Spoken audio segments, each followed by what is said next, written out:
හරි අපි වැඩේ පටන් අරන් ඉස්සරහට යමු.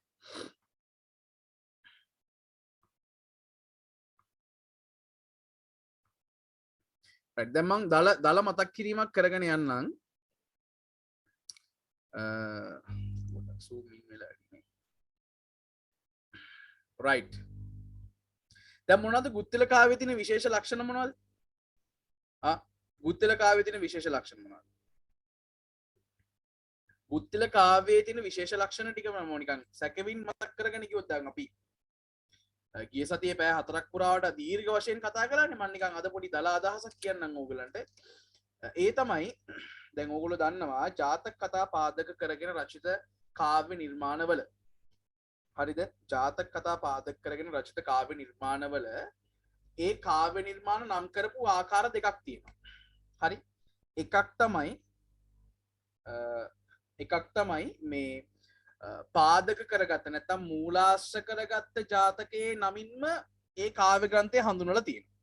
අනිත් විදිහ තමයි මූලාශ්‍ර කරගත්ත ජාතකයේ නමින් නෙවෙයි වෙනත් සංඥා නාමයකින් හඳුන්වලා තියෙනවා. එතකොට මේකෙන් ගුත්තිලය අයිති වෙන්නේ දෙවෙනි ගණයට. හේතුව ඇත්තම කතන්දරේ දැන් අර ගිය සතියේ හාමුදුරුවෝත් කිව්වා මමත් කිව්වා ඇත්තම කතන්දරේ මේ ගුත්තිල කාව්‍යයේ කොහෙවත් මේක ගුත්තිල කාව්‍ය කියලා නම් කරලා නැහෙනි. හරිද? මේක ගුත්තිල කාව්‍ය කියලා නම් කරලා නැහැ. මේක ගුත්තිල කාව්‍ය කියලා අඳුනගන්නේ කොහොමද කියන ප්‍රශ්නෙට කවුරු හරි කෙනෙක් ඇහුවොත් ඒකට දෙන්න පුළුවන් උත්තරේ තමයි මොකද්ද? මොකද්ද ඒකට දෙන්න පුළුවන් අපිට සරලම උත්තරේ දැන් කවුරු හරි කෙනෙක් කියනවා හරි දැන් ගුත්තිල කාව්‍ය නම් මේක ගුත්තිල කාව්‍ය කියලා මේකේ නැත්නම් කොහොමද ඔයගොල්ලෝ කියන්නේ මේක ගුත්තිල කාව්‍ය කියලා? වැත්තෑවේ හාමුදුරුවෝ ලියලා තියෙනනේ කවියක් අටකින් යුතු නදා මියුරු බඹගොස විහිදා සිව්සස් සහ යොදා දෙසා නිමවී මෙගුත්තිලදා කියලා. එතකොට අපිට අහුවෙනවා මේ ලියලා තියෙන ගුත්තිල කාව්‍ය ගැන නැත්නම් මේ ලියලා තියෙන ගුත්තිල ජාතකය ගැන තමයි කියන්නේ. පැහැදිලිද? අන්න එහෙම තමයි අපි මේක අල්ලගන්නේ මේක ගුත්තිල ජාතකයේ ලියලා තියෙන්නේ කියලා. අනිත් පැත්තට දැන් මේ ගැන මේ අදහස් පළ කරන විවිධ සාහිත්‍ය වේදී නැත්නම් සාහිත්‍ය විචාරකයන් දක්වන අදහස තමයි මේ ගුත්තිල කාව්‍ය කියන එක නම් කරලා තියෙන්නේ ගුත්තිලේ යන නමින් පාදක කරගත්ත ජාතකයේ ගුත්තිල හින්දා නෙවෙයි. හරිද? මේ ගුත්තිල කාව්‍ය නම් කරලා තියෙන ගුත්තිලේ කියන නමින් පාදක කරගත්ත ජාතකයේ නම ගුත්තිල හින්දා නෙවෙයි. මේකට ගුත්තිල කියන නම දාලා තියෙන්නේ මේක ප්‍රධාන චරිතයේ ගුත්තිල පඬිතුමා නිසා. පැහැදිලිද? මේකේ ප්‍රධාන චරිතයේ ගුත්තිල පඬිතුමානේ. ඒත් මේකේ ප්‍රධාන චරිතයේ ගුත්තිල පඬිතුමා නිසා තමයි මේකට ගුත්තිල කාව්‍ය කියන නම දාලා තියෙන්නේ. පද්‍ය පන්ති 511ක් තියෙනවා. ලියලා තියෙන්නේ වැත්තෑවේ හාමුදුරුවෝ. උන්වහන්සේගේ පුද්ගලික ආරවුලක් හින්දා තමයි මේ ගුත්තිල ජාතකය පදනම් කරගත්තා කියලා සලකන්නේ මේ ගුත්තිල කාව්‍ය ලියන්නේ.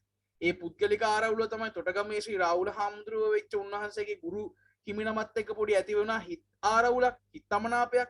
ඒ හිත්තමනාපයේදී තමන් නිර්දෝෂී තමන් ගුරුවරයාට ද්‍රෝහි කරන්නේ නෑ කියන දේ සංජානනය කරන්න පෙන්නුම් කරන්න පැහැදිලි කරන්න ස්පුට කරන්න තමයි මේ වැත්තෑවේ හාමුදුරුවෝ මේ ගුත්තිල කාව්‍ය ලිව්වා කියලා අපි හිතන්නේ.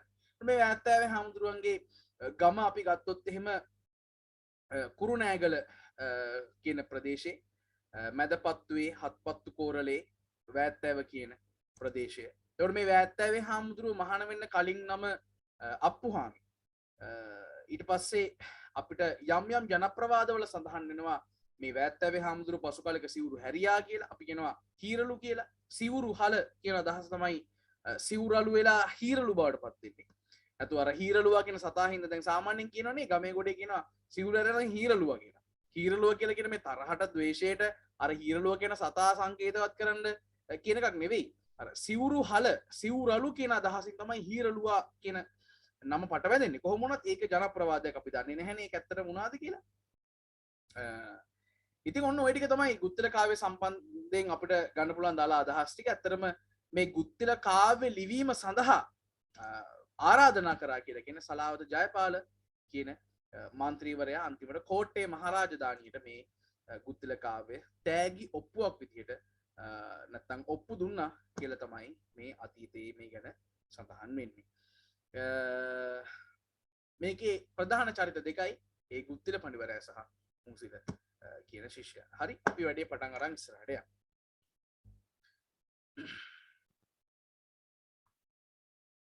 මම අද ගුත්තිල කාව්‍ය කවි 10ක් සාකච්ඡා කරලා පන්ති අවසන් කරනවා.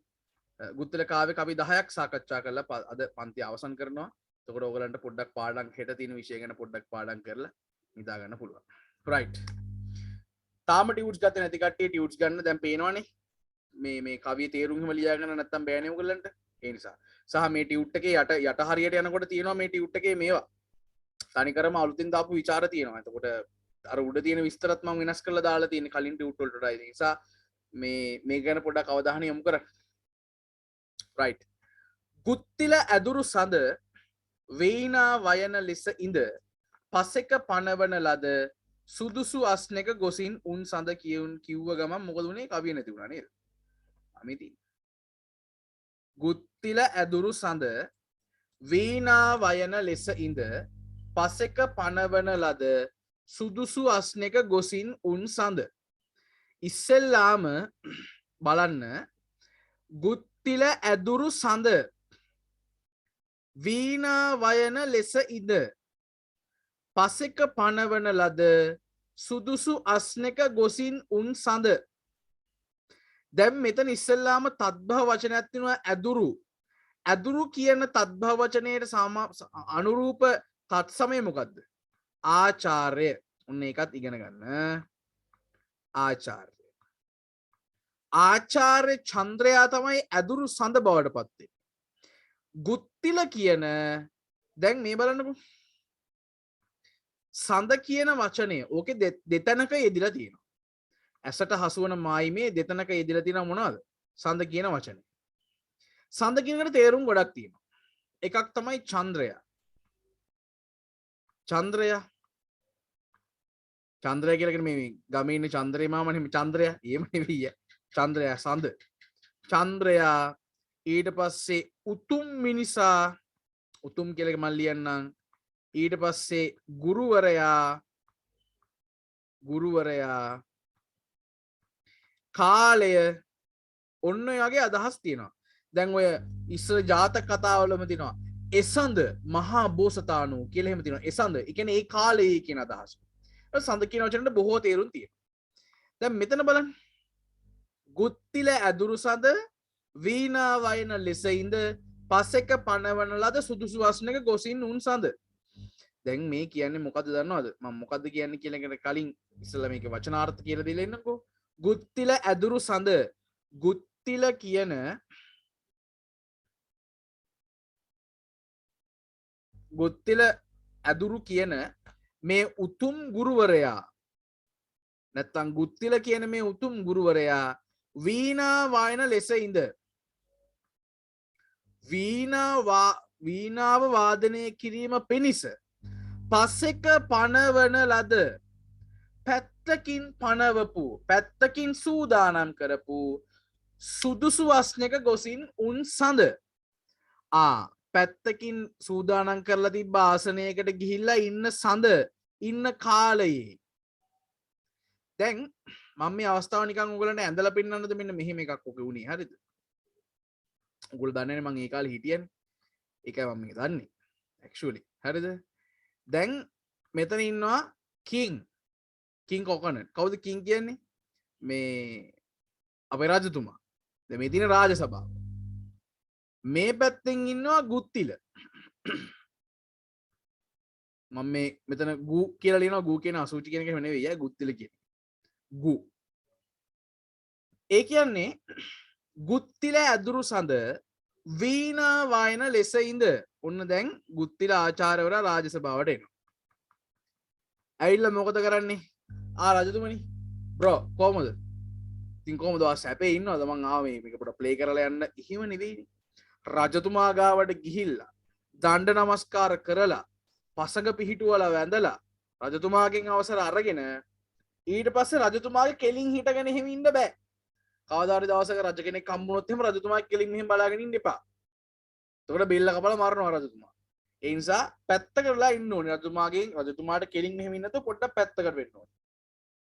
ගුත්තිල ආචාර්යවරයා වීණා වාදනය කිරීම පිණිස රජතුමා ගාවට ගිහිල්ලා නමස්කාර කරලා පසෙක පනවන ලද පැත්තකින් පනවපු සුදුසු වස්නෙක තමා වෙනුවෙන් සූදානම් කරපු වාසනයේ ගිහිල්ලා ඉන්න කාලයේ සුදුසු අස්නෙක ගොසින් උන් සඳ. එතකොට අන්තිම සඳ කියන්නේ කාලයේ කියන. හරිනේ? රයිට්. දැන් අපි ආයි පාරක් ඊළඟ කවියට ඊළඟ කවියට යන කලින් මේකේ තේරුම ලියමු. ලියන්න තේරුම අර පහල තියෙන්නේ රූල් ටික ලියන්න ඒකේ. ගුත්තිල ආචාර්යවරයා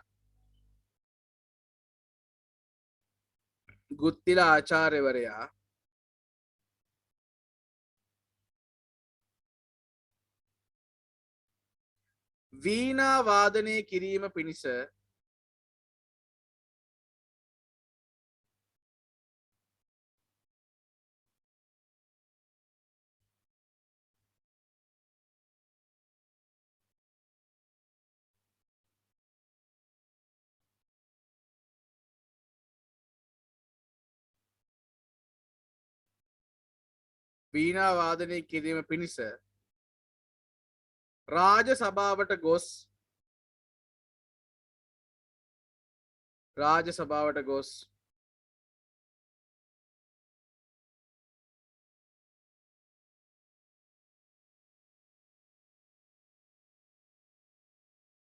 රාජ සභාවට ගොස්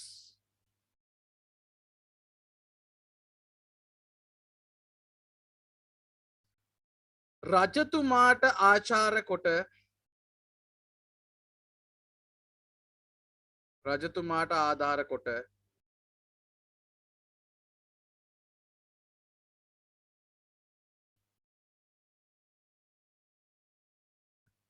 රජතුමාට ආධාර කොට ආචාර කොට පසෙක පනවන ලද ආසනයේ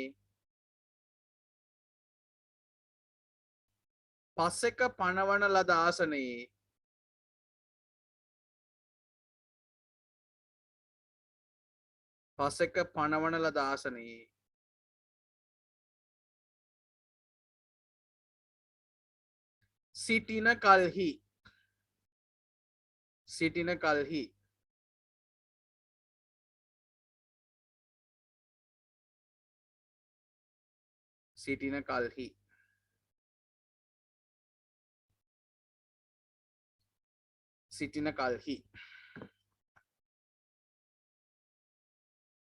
කල්හි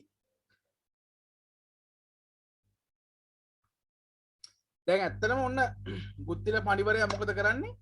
ගුත්තිල ආචාර්යවරයා නැත්නම් ගුත්තිල පඬිවරයා වීණා වාදනය කිරීම සඳහා රජතුමා ගාවට ගිහිල්ලා නමස්කාර කරලා රජතුමාට නැත්නම් වැඳලා පැත්තකින් පනවපු ආසනයට ගිහිල්ලා ඉන්නවා දැන් වාඩිලා.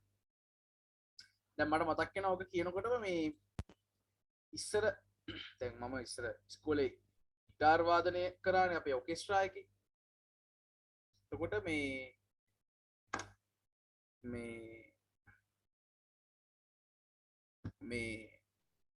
ඉතින් දැන් අපිටත් මතකයි ඉස්සර දැන් සාමාන්‍යයෙන් ඔකෙස්ට්‍රා එකේ දිස්ත්‍රික් ෆස්ට් ප්ලේස් ගහනවා එක නැති. පළාත් එකත් ෆස්ට් ප්ලේස් ගහ ගන්නවා ඒකත් නැතින් ඕල් අයිලන්ඩ් සෙට් කරන හැමදාම. අපි දැන් මේ පන්තියේ ඉන්නවා මම මේකේ ඉස්කෝලේ දරුවෝ. ඕල් අයිලන්ඩ් එකත් එක්ක අනිවාර්යෙන් අපිට සෙට් වෙන්නේ එක්ක රොයල් එක්ක කුරුණෑගල මලියදේවකේ බෝයිස් එක එහෙම නැත්නම් කොට්ටාව දනුපාල. ඕව තමයි සෙට් වෙන්නේ. දැන් එතකොට දැන් ඉස්සෙල්ලාම දැන් මේ ඔකෙස්ට්‍රා ප්ලේ කරනවානේ.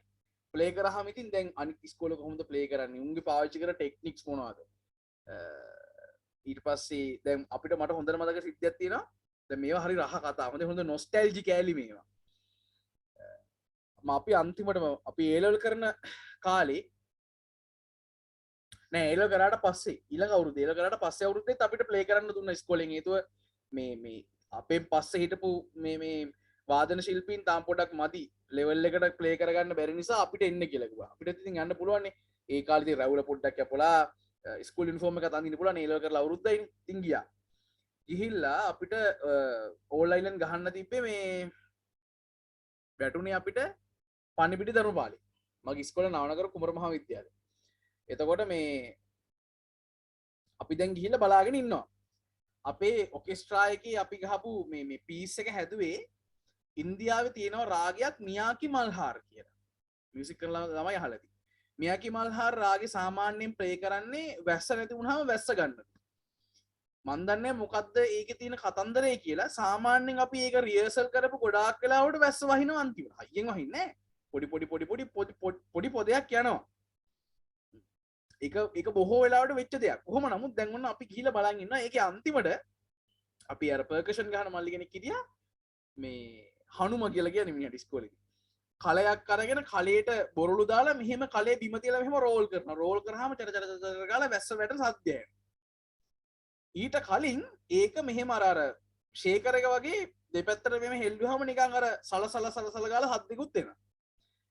4/4 බීට් එකක දැන් මම පංච් කරනවා. එයා මෙහෙම ගගහ පොඩි පර්කෂන් පාරක් ගහනවා. දැන් ළමයි මොකද කරන්නේ? අපිට හම්බුනේ තුන්වෙනියට ප්ලේ කරන්න. ඊට පස්සේ මුලින්ම ගැහුවා මලිය දේව ඉදාව මලිය දේව ගැහුවා මුලින්ම. ඊට පස්සේ ගැහුවේ රෝයල් එක. ඊට පස්සේ අපි රෝයල් එක ප්ලේ කරන නැස්සේ අපි ඒකත් බලන ගමන් දැන් අපේ එක රිහර්සල් කරනවා. රිහර්සල් කරනකොට මේක කලේ අතෑරියන ළමයි. කල බලාන් ගාලා කලේ බීම බොරළු ටිකත් එක්කම කලේ බීම. දැන් කරගන්න දෙයක් නැහැ. මොකද කරන්නේ? ඊට පස්සේ ජජ් බෝඩ් එකට කියලා වෙනම වැඩිපුර වෙලාවක් ඉල්ලගෙන අපි ගිය බස් එකේ ඉස්කෝලේ බස් එකේ නේ ඉස්කෝලේ බස් එකේ අංකල්ට කතා කරලා කාලයක් අරන් එන්න කියලා ඉතින් මැටි කාලයක් ගෙන්නගෙන තමයි ආයි කරේ. ඒ අවුරුද්දේ ෆස්ට් ප්ලේස් ගන්න හම්බුන්නේ නැහැ. ඒ අවුරුද්දේ අපි සෙකන්ඩ් ප්ලේස්. මේ ඉතින් මාර දේවල්.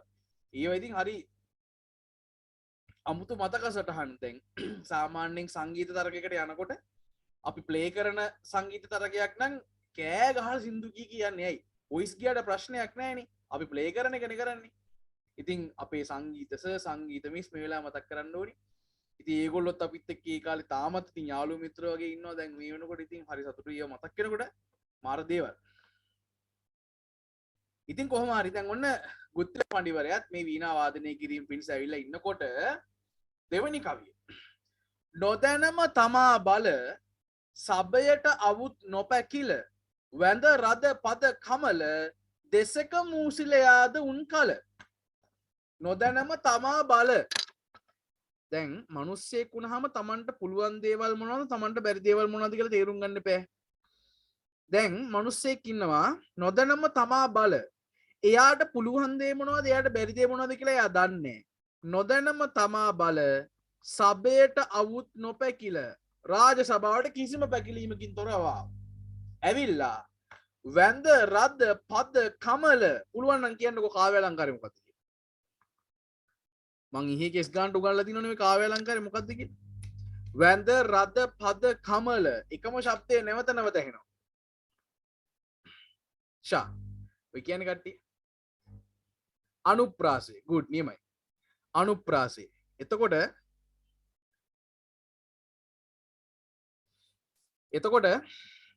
වැඳ රද පද කමල තේරුම මොකක්ද?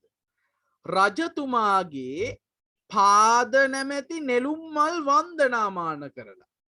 සාමාන්‍යයෙන් හරිද මම පුද්ගලික වාසනාවේ ක්‍රමයට සාමාන්‍යයෙන් ඉන්දියාවේ ලංකාවේ ප්‍රශස්ති තමයි වැඩිපුර ලියලා තියෙන සාහිත්‍ය ඇතුළේ. රජවරුන්ට කඩේ ගිහිල්ලා තමයි වැඩිපුරම තියෙන්නේ. රජවරුන්ට පුදුම බයපක්ෂපාතීකමක් තමයි අපේ මේ සංස්කෘති දෙක ඇතුළේ තියෙන්නේ. ඒක මේ වෙනකොටත් තියෙනවා. ඒකනේ මහින්ද රාජපක්ෂ මේ යුද්ධ ඉවර කරා කියලා මේ ලංකාවේ මිනිස්සු සලකන්නේ. හැබැයි මේ ඇත්ත කතාව හමුදාවනේ යුද්ධ ඉවර කරේ. මහින්ද රාජපක්ෂ ඒකට අවශ්‍ය දේශපාලන පසුබිම ලබා දුන්නා. ඒක හරි. ඒකත් ඒක වරුවේ ලැබෙන්න ඕනේ ඈ. ඒක නේද මහින්ද රාජපක්ෂලා ලිව්වේ සින්දුවක් සිව් මහ බඹුන් තුන් විවරණින් අපටත් රජෙක් පහළව ඇතේ. ඒ මහ බඹුන් පෑපෙළ හරින් මේ දෙරණ එක්සේ සත් කළේ. ආයුබෝ වේවා මහරජාණනි. සින්දුවක් ගියා. ඒක ගායනා කරන්නේ වෛද්‍ය සහේලි රෝචනා ගමගි. මතකද මේ සින්දුව? ඒක YouTube එකේ ගහලා බලන්න. ආයුබෝ වේවා මහරජාණනි කියලා. ඔය මහරජා කියලා මහින්දට දැන් කට්ටිය ජෝක්ස් කරන්නේ නම අල්ලලා තමයි. මට මතකයි එක්තරා හාමුදුරු වහන්සේ නමක් ඒ සින්දුව ලියපු ඒ පැතුමා ඉස්සරහම කිව්වා මෙන්න මේ මහත්තයා විශ්වවිද්‍යාල උත්සවයක මෙන්න මේ මෙතන ඉන්න මේ මහත්තයා ලිව්වන්නේද සින්දුවක් කර ආයිබෝ වේවා මහරජාණනි කියලා ඔබතුමාලා ලිව්වේ. අපිට කොහෙන්ද මේ මහත්තයෝ රජතුරුම රජවරු ඉන්නේ මේක ප්‍රජාතන්ත්‍රවාදී රටක්. අපිට රජවරු නෑ. ඔබතුමා කරලා තියෙන ලොකු වැරද්දක් කියලා මූණටම බැන්නේ මිනිස්සු. හරිද කොහොම හරි. වැඳ රද පද කමල රජතුමාගේ පාද නැමැති නිරුමල් වන්දනාමාන කරලා දෙසක මූසලයාද උන් කල. දැන් මොකද උනේ? රාජ සභාවේ පැත්තකින් ඉන්නවා කවුද? මූසිල. දෙසක මූසිලයාද උන් කල. මූසිලත් ඉන්නවා ඉතින් පැත්තකට වෙලා. අර මේ පැත්තේ ගුත්තිලිනවා මේ පැත්තේ මූසිලිනවා මැද රජතුමා ඉන්නවා. දැන් මොකටද මේ ලෑස්ති වෙන්නේ? ද්වන්ද වීණා තරංග සටනකට තමයි මේ ලෑස්ති වෙන්නේ. හරිනේ? රයිට්. ලියන්න මෙන්න මෙහෙම. තමාට හැකි ලියන්න. තමාට හැකි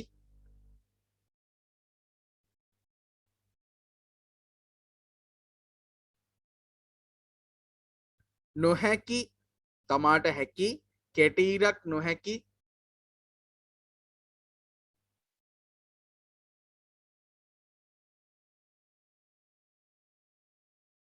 දේ පිළිබඳ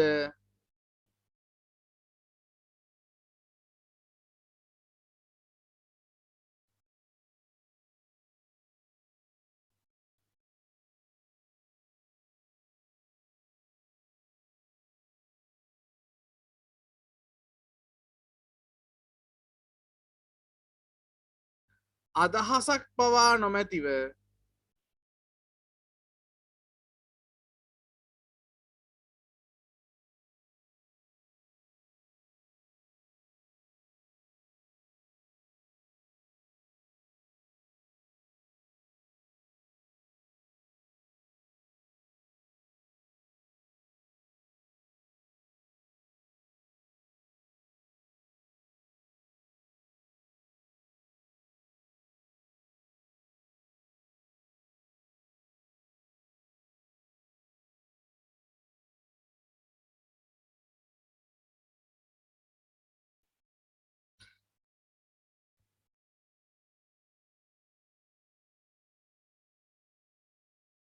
අදහසක් නොමැතිව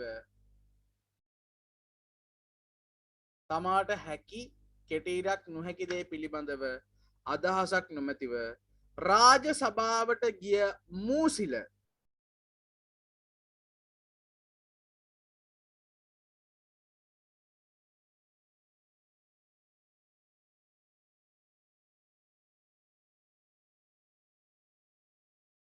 මූසිල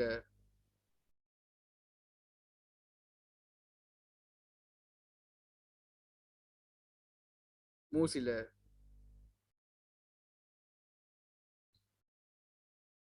රජතුමාගේ පාද නැමැති නෙළුම් මල් වන්දනාමාන කොට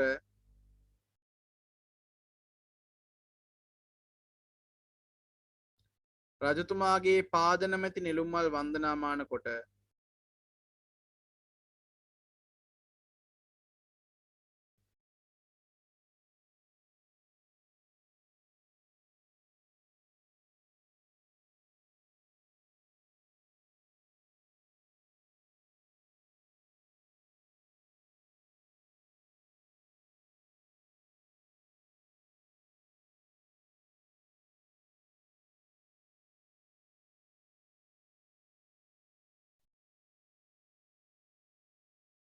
රාජ සභාවේ පසකින් සිටි රාජ සභාවේ පසකින් සිටි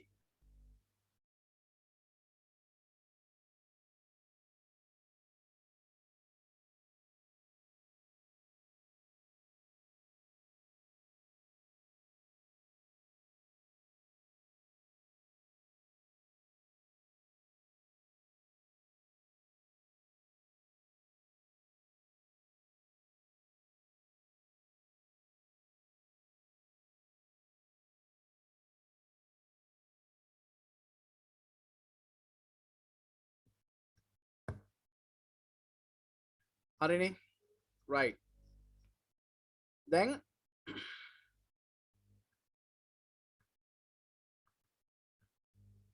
තුන්වෙනි කවි සිදුවේ මැයි වෙසෙස මහබෝ සතුන් අදහස ඉන්සුර පුරෙන් බැස අවුත් බෝසත්හු දිනවන ලෙස. දැන් ජාතක දැන් මේක මම සතර කන්මන්ත්‍රණේ උගන්වනකොටත් ඕගලන්ට කියලා දීපු කරුණ. ඒ තමයි ජාතක කතාවක්. හරිද? ජාතක කතාවක ජාතක කතාවක අනිවාර්යයෙන්ම ජයග්‍රාහී පාර්ශවය තමයි බෝධිසත්ව පාර්ශවය. ජයග්‍රාහී පාර්ශවය තමයි කවුද? බෝධිසත්ව පාර්ශවය. පැහැදිලිද? ඒක අනිවාර්යයෙන්ම වෙන්න ඕනේ දෙයක්. දැන් නලපාන ජාතකයේ ගත්තොත් එහෙම වඳුරු රජා කොහොම හරි උපක්‍රමයකින් දිනනවා. සස ජාතකයේ ගත්තත් එහෙම. හරිද? ඊට පස්සේ චුල්ලදනුත්තර ජාතකයේ ගත්තත් හැම ජාතකයේම එහෙම තමයි මට මේ මතක් වෙන මතක. කුස ජාතකයේ ගත්තත් එහෙමයි. උම්මග්ගය ගත්තත් එහෙමයි. හරිද? එතකොට අනිවාර්යයෙන්ම ජාතක කතාවක ජයග්‍රාහී පාර්ශවය වෙන්න ඕනි මහ බෝසතාණන් වහන්සේ. ඒකයි කිසිම තර්කයක් නැහැ. හරිනේ? රයිට්. එතකොට දැන් මේකෙත් එහෙමයි. සිදුවේ මැයි වෙසෙස මහ බෝසතුන් අදහස. මහා බෝසතාණන්ගේ අදහස. මහා බෝසතාණන් කියලා කියන්නේ මෙතන ගුත්තිල පඬිවරයා. හරිද? මේ මහා බෝසතාණන් වහන්සේගේ අදහස අනිවාර්යයෙන්ම ඉෂ්ට වෙන්න ඕනේ නිසා ඉන් සුරපුරෙන් බැස. ඒ නිසා දිව්‍ය ලෝකෙන් මෙහාට ආවලු. කවුද කට්ටිය? කට්ටියක් කවුද කියලා තාම කියන්නේ. අවුත් බෝසත්හු දිනවන ලෙස විශේෂයෙන්ම මහා බෝසතාණන් වහන්සේගේ අදහස ඉෂ්ට සිද්ධ වෙන්න ඕනි නිසා මේ පවත්වන්නට නියමිත මේ වීණාවාදන තරකින් මහා බෝසතාණන් වහන්සේ ගුත්තිල පඬිවරයා ජයග්‍රහණය කිරීම නිසාම ජයග්‍රහණය කරවීම පිණිස දිව්‍ය ලෝකයෙන් ඇවිල්ලා ඉන්න පිරිසක් බෝසතාණන් වහන්සේ දිනවන්න. දැන් චියා කරනවා නෙමේ වීණාවාදන තරකේ චියා කරනවා. මූසලගේ පැත්තට කවුරුත් නැහැ. ගුත්තිලගේ පැත්තට චියා කරනවා කට්ටිය ඇවිල්ලා. දැන් ගුත්තිල පඬිවරයාව ජයග්‍රහණය කරවීම පිණිස සුරපුරෙන් ඇවිල්ලා ඉන්නවලු මේ කට්ටියක්. දැන් හරියට ලංකාවේ මැතිවරණ වගේ නේද? ලංකාවේ මැතිවරණ වගේ නේද? ලංකාවේ මැතිවරණ කිව්වහම හරි භයානකයි. වෙඩි තියා ගන්නවා, ගෙවල් ගිනි තියනවා, ගල් ගහනවා, කපනවා, කොටනවා, පෝස්ටර් ඉරනවා, ගහ ගන්නවා, බැන ගන්නවා. මිනිස්සුන්ට අරක්කු බෝතල් බෙදනවා. මේ සිල් රෙදි බෙදනවා, ටකරම් බෙදනවා, පැදුරු බෙදනවා, බොරු පොරොන්දු දෙනවා, පත්‍රිකා ගෙවල් වලට එවනවා. හරි කොඩි ගහනවා. චන්දි දවසට බලන්න. හරිද? ඇයි නයන මොකද ප්‍රශ්නේ? නයන මොකද ප්‍රශ්නේ? මේ චන්දි දවසට බලන්න. චන්දි දවසට මොකද වෙන්නේ? චන්දි දවසට අනිවාර්යයෙන්ම දැන් මං අහලා නැහැ වෙන රටවල මේක හොඳේ. ලංකාවේ මැතිවරණයක් තිබ්බට පස්සේ මැතිවරණයෙන් පස්සේ දවසේ නිවුස් බලන්න. මැතිවරණ ප්‍රචණ්ඩ ක්‍රියා කියලා වෙනම ලිස්ට් එකක් කියාගෙන ඉන්නවා. ඒ කියන්නේ ලංකාවේ මේ මැතිවරණයට සමගාමීව මැතිවරණ ප්‍රචණ්ඩ ක්‍රියාගත් මේ ටිකකුත් තියෙනවා. ගෙවල් ගිනි තියෙනවා, වෙඩි තියෙනවා, මරනවා එහෙම. සහ ඡන්ද ප්‍රතිඵල අහන විදිය. ගෙවල් ටිකක දැන් ඉස්සර නම් ඔක හොඳටම තිබිලා තියෙනවා. ගෙදරක ටීවී එකක් තියෙනවා නම් හැම ගෙදරකම ටීවී නෑනේ. සම්පත් බෙදියාමේ විෂමතාවක් තිබ්බනේ ඒ කාලේ. හැම ගෙදරකම ටීවී එකක් නැති නිසා මොකද කරන්නේ මේ ටීවී එක තියෙන ගෙදරට කට්ටියක් එකතු වෙනවා. මත්පැන් බොනවා, විහිළු කරගන්නවා, ඡන්ද ප්‍රතිඵලාසේ ෆිල්ම්ස් දානවා මිනිස්සුන්ට බලන්න, සංගීත ප්‍රසංග දානවා.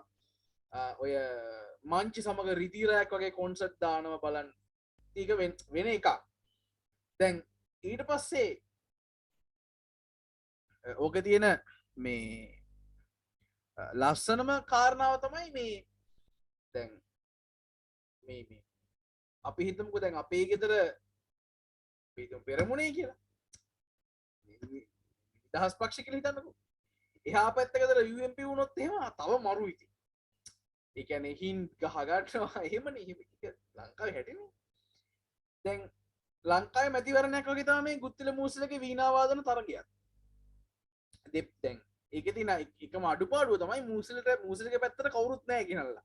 මූසලගේ පැත්තට චියර් කරන්න චියරින් පාර්ට් එකක් නැහැ මූසලගේ පැත්තට. ගුත්තිලගේ පැත්තට ඉන්නවා. ගුත්තිලගේ පැත්තට කෙලින්ම දිව්‍ය ලෝකෙන් තමයි බහැලා ඉන්නේ. හරි?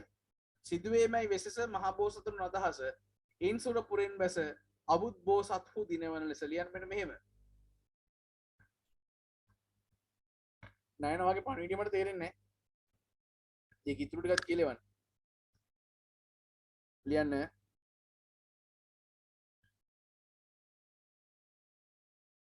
ගුත්තිල පඬිවරයාව ගුත්තිල පඬිවරයාව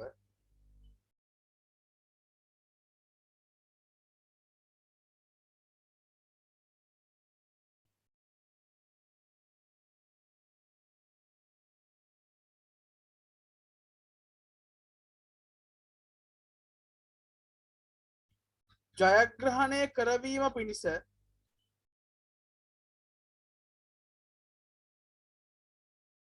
ජයග්‍රහණය කරවීම පිණිස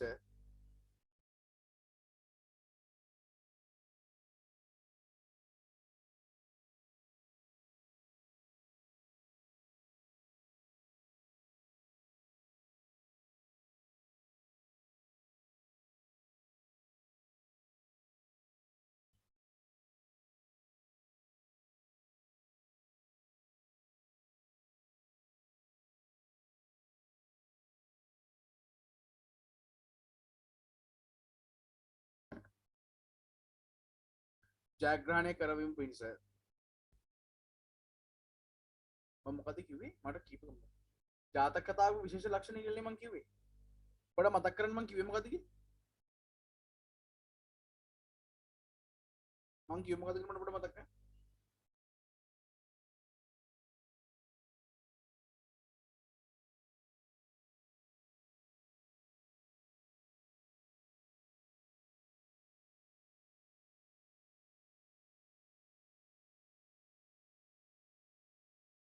මතක් කරන්න මම කිව්වේ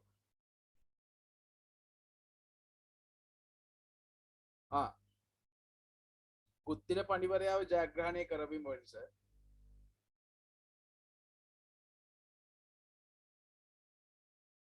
දිව්‍ය සේනාව දිව්‍ය සේනාව දිව්‍ය සේනාව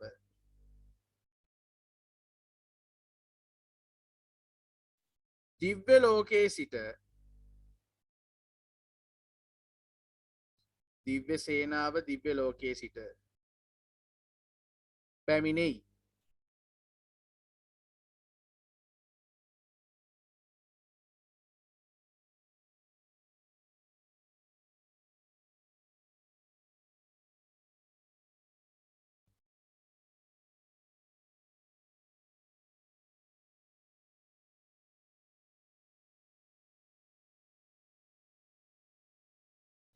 ජාතක කතාවක සාමාන්‍ය ලක්ෂණය වන්නේද ජාතක කතාවක සාමාන්‍ය ලක්ෂණය වන්නේද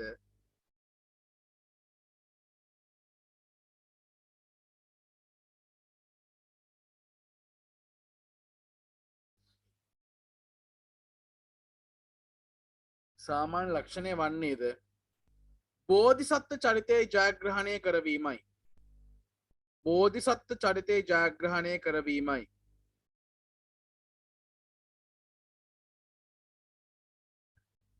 බෝධිසත්ව චරිතයේ ජයග්‍රහණය කරවීමයි බෝධිසත්ව චරිතයේ ජයග්‍රහණය කරවීමයි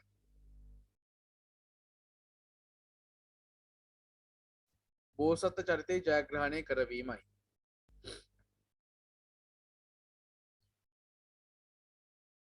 මෙම අවස්ථාව තුළද මෙම අවස්ථාව තුළද මෙම අවස්ථාව තුළද මෙම අවස්ථාව තුළද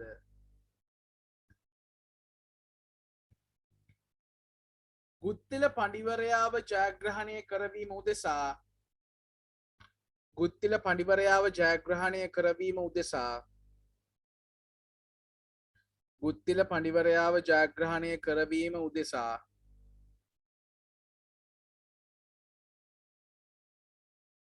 රාජ සභාව වෙත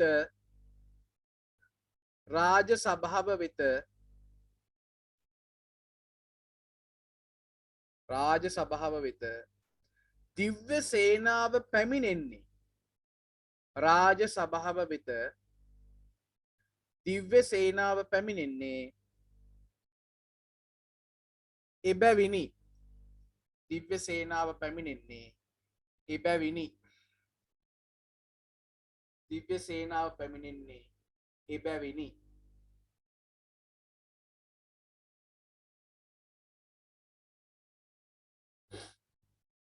දිව්‍ය සේනාව පැමිණෙන්නේ එබැවිනි.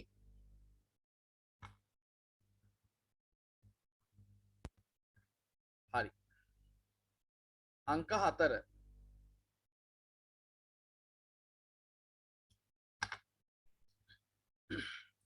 කැරමිනි බරණ රැස් රසින් සුර සැව්සුවහස් සුරන් සහ සහසක් නෙවෙයි උතරිනවල සහසැස් කියලා. සුරන් සහ සහසැස් නොකර සිටියේ අහස් කුස හිස්. දැන් මම ඔතෙන්ට යන්න කලින් පොඩි දෙයක් කියලා ඉන්නම්. ඒ තමයි සාමාන්‍යයෙන් මතක තියාගන්න මං අර කලින් කියපු කාරණාවටම තා පොඩි දෙයක් තව එකතු කරන්න. සාමාන්‍යයෙන් දැන් මේ මම මේ කතාව කිව්වහම ගොඩක් හාමුදුරුවෝ මාත් එක්ක තරහ වෙලා තියෙනවා. මට කරන්න දෙයක් නැහැ. මට හිතන දේ මං කියන්නේ. ගොඩාක් අය හිතාගෙන ඉන්නවා ජාතක කතා කියලා කියන්නේ බුදුන් වහන්සේගේ ශ්‍රී මුඛ දේශනා කියලා. හැබැයි උගත් භික්ෂූන් වහන්සේලා පවා පිළිගන්නේ නැහැ මේ ජාතක කතා කියන ඒවා බුදුන් වහන්සේගේ ශ්‍රී මුඛ දේශනා කියලා. ඒ කියන්නේ මොකද්ද? ජාතක කතා කියලා කියන්නේ බුදුන් වහන්සේ උන්වහන්සේගේ ශ්‍රී මුඛයෙන් දේශනා කරපුවා නෙවෙයි. එහෙනම් මොනවද ජාතක කතා කියලා කියන්නේ? ජාතක කතා කියලා කියන්නේ ඉන්දියානු ජනතාවගේ කාලානුක්‍රමිකව විකාශනය වෙච්ච ජනශ්‍රුති සම්ප්‍රදාය. හරිද? කියන්නේ කාලේ දැන් අපේ ජන කතා තියෙන්නේ. අපේ ජන කතා තියෙනවනේ. ඒ වගේ තමයි. දැන් ගමරාල දිව්‍ය ලෝකෙ ගියා වගේ කියන කතාව ගමරාල කියපු එකක් නෙවෙයිනේ මේ අපි හදාගත්ත එකක් නේ. හරිද? ඒ වගේ අර ජාතක කතා කියන ඒවා බුදුන් වහන්සේගේ ශ්‍රී මුඛ දේශනා කියලාම හිතන්න යන්න එපා. ඒකට හේතුවක් මම කියන්න. හිතන්න මෙන්න මෙහෙම. දැන්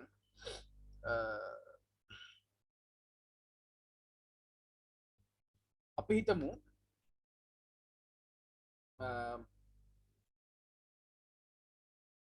කවුරු හරි කෙනෙක් ලංකාවේ ප්‍රකට ලේඛකයෙක් මට ගෙනල්ලා බාර දෙනවා පොඩි ප්‍රොජෙක්ට් එකක්. හරි මම මේ කියනක හොඳට අහගන්න මේ විචාරෙම ලියනකොට මේ සංකල්ප වුණා. මට ගෙනල්ලා බාර දෙනවා ප්‍රොජෙක්ට් එකක්. ඒ ප්‍රොජෙක්ට් එකේ තියෙන්නේ ලංකාවේ දේශපාලන චරිතයක් පිළිබඳ කතා කිහිපයක් ලියලා දෙන්න. පැහැදිලිද? කවුරු කෙනෙක් මට ගෙනල්ලා දෙනවා ප්‍රොජෙක්ට් එකක්.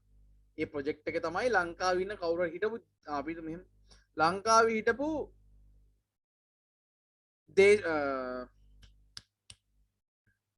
ලංකාවේ හිටපු දේශපාලන චරිතයක් පිළිබඳව ගොතපු හිතන කතා ටිකක් ලියන්න ඕන. මම ලියනවා සාමාන්‍යයෙන් ඔය වගේ එකක් ලියන්න කිව්වොත් මම තෝරගනි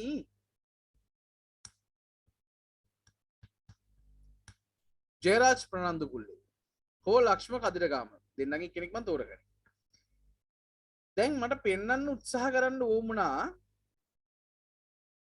අපි හිතමු ලක්ෂ්මන් කදිරගාම හරි ජයරාජ් ප්‍රනන්දු පුල්ලේ හරි ඔය දෙන්නගෙන් කෙනෙක්වම තෝරගෙන ඕනේ ඒගොල්ලෝ දන්නේ නැහැ ඒගොල්ලෝ රෝහණ විජේවීර ජනතා විමුක්තිපරිවර්තන නිර්මාතෘවරයා. ඔන්න දැන් මම එයා ගැන දැන් මට හිතෙන කතාවක් මම ලියනවා. හරිද? රෝහණ විජේවීර කියන තරුණයා එයා රුසියාවේ ලුමුම්බා මිත්‍රත්ව විශ්වවිද්‍යාලයට ගිහිල්ලා ජීව විද්‍යා වංශයෙන් උසස් අධ්‍යාපනය හදාරමින් ඉන්නකොට රුසියාවේ තිබ්බ වාමාංශික දේශපාලනය රුසියාවේ තිබ්බ සමාජවාදී දේශපාලනය සෝවියට් රුසියාව කියලා හඳුන්වන්නේ නිසා ඒ දේශපාලනය ඉගෙනගෙන ලංකාවට ඇවිල්ලා ලංකාව තුළ මේ දේශපාලනය ව්‍යාප්ත කරන්න උත්සාහ කරා. ඒ ව්‍යාප්ත කිරීම සඳහා වැඩිපුරම භාවිත වුණේ විශ්වවිද්‍යාල ශිෂ්‍යයන් සහ තරුණ ප්‍රජාව. එතකොට ජනතා විමුක්ති පෙරමුණ නමින් ඉස්සෙල්ලාම තිබ්බ අරගල කණ්ඩායමක් බලපෑම් කණ්ඩායමක් පස්සේ ඒක දේශපාලන සංවිධානයක් බවට පරිවර්තනය වුණා. එතකොට මේ ජනතා විමුක්ති පෙරමුණේ සමාජිකත්වය ලබා ගත්තට පස්සේ පන්ති පහ කියලා එකක් තියෙනවා. මේ පන්ති පහට ඉන්න ඕනි. ඉන්දියානු විප්ලවයේ ඔන්න වගේ පන්ති පහක් තියෙනවා. අවියාද පුහුණුවක් දෙනවා, කැරලි ගහන්න උගන්වනවා, ආකර්ෂණ විදිහට කතා කරන්න උගන්වනවා. එතකොට මම ඔය ටික ගැන මම ලියනවා කතාවක්. අපි හිතමු අවුරුදු 100ක් විතර ගියාට පස්සේ මම ලියපු කතාව පිරිසක් එකතු කරගෙන කියවනවා. පස්සේ පරම්පරාවේ කෙනෙක්. එහෙම කියවනකොට හරිද? එහෙම කියවනකොට ඒගොල්ලෝ හිතුවොත් එහෙම ඇත්තටම මේ රෝහණ විජේවීර කියන මිනිස්සයා මේ වගේ කියලා ඒක වැරදීනේ. ඇයි ඒ? මම ලියලා තියෙන්නේ මට කැමති විදියට. ජාතක කතාත් එහෙමයි නේද? ජාතක කතා ලියපු අය ලියලා තියෙන්නේ ඒගොල්ලන්ගේ පරිකල්පන. ඒගොල්ලන්ගේ අත්දැකීම. ඒගොල්ලන්ගේ ජීවන දෘෂ්ටිය. ඒගොල්ලන්ගේ සාහිත්‍ය ඥානෙ. ඒ නිසා ජාතක කතා කියලා කියන්නේ බුදුන් වහන්සේගේ ශ්‍රී මුඛ දේශනා කියලා හිතන්න එපා. ඒක අම්ම ගොංකම්. හරිද? හැබැයි ජාතක කතාවල තියෙන ධාර්මික කොටස් පුළුවන් තරම් පින් දහම් කරන්න, කුසල් කරන්න, බොරු කියන්න එපා, ප්‍රාණඝාතයෙන් වළකින්න, මිනිස්සුන්ට ඇත්තට ආදරය කරන්න වාගේ තියෙන ධාර්මික කොටස් ඒවා තිලෝගුරු සම්මා සම්බුදුරජාණන් වහන්සේ හොයාගත්තේ අති නිර්මල බෞද්ධ දර්ශනයේ තියෙන දේවල්. ඒක හරි. හැබැයි අර තියෙන කතා කියන ඒවා 100% බුදුන් වහන්සේගේ ශ්‍රී මුඛ දේශනා එහෙම නෙවෙයි ඈ. ඒක පොඩ්ඩක් ඔලුවට ගන්න. මොකද අර දැන් හිතන්නකෝ 550 ජාතක පොත මාර්ගෙන බලන්නකෝ. ඕක පාලි ජාතක කතාවේ සිංහල අනුවර්තනයේනේ. ඕක ලියන්නේ සොලී මහා සාමි ඇතුළු බහුගතෘ මණ්ඩලය. ඒතර බහුගතෘ මණ්ඩලය අපි හිතමුකෝ මම ඉන්නවා. සුජීව සර් ඉන්නවා, රවීන් සර් ඉන්නවා, විශ්ව සර් ඉන්නවා, ගැමුණු සර් ඉන්නවා, සියඹලාවත්ත සර් ඉන්නවා, වසන්ත සර් ඉන්නවා, ජයන්ත සර් ඉන්නවා, අපේ කවුද හිරන් සර් ඉන්නවා, අපේ හසුන් සර් ඉන්නවා. ඔබ කට්ටිය ඉන්නවනේ. දැන් එතකොට ඔන්න දැන් මට දෙනවා බාර. මට කතාවක් ලියන්න බාර දෙන්න. එතකොට මම ලියනවා කෙලින්ම සාහිත්‍ය කැලේ හොඳට දාලා ව්‍යාකරණ පොලිෂ් කරලා මම හොඳට ලියනවා. මම සිංහල ගුරුවරයෙක් මම ලියනවා. රවීන් සර්ට දුන්නම රවීන් සර් කතාව නිකන් සාහිත්‍ය කැලි අඩුයි. ව්‍යාකරණ කැලි ටිකක් හොඳට ලියලා තියෙන කතාවක් දෙනවා. ඒ කතාව එච්චර දිගත් නෑ කොටත් නෑ. මම කතාව ටිකක් දිගයි. විශ්ව සර්ගේ පොඩි විද්‍යාත්මක ස්වභාවයක් තියෙනවා කතාවේ. ඒක ටිකක් විතර කොට කතාවක්. ගැමුණු සර්ගේ කතාවේ කෙලින්ම ඉංග්‍රීසි කැලි වැඩිපුර තියෙනවා. සියඹලාවත සර්ගේ කතාවෙත් එහෙම තමයි. ජයන්ත සර්ගේ තනිකර දෙමළ.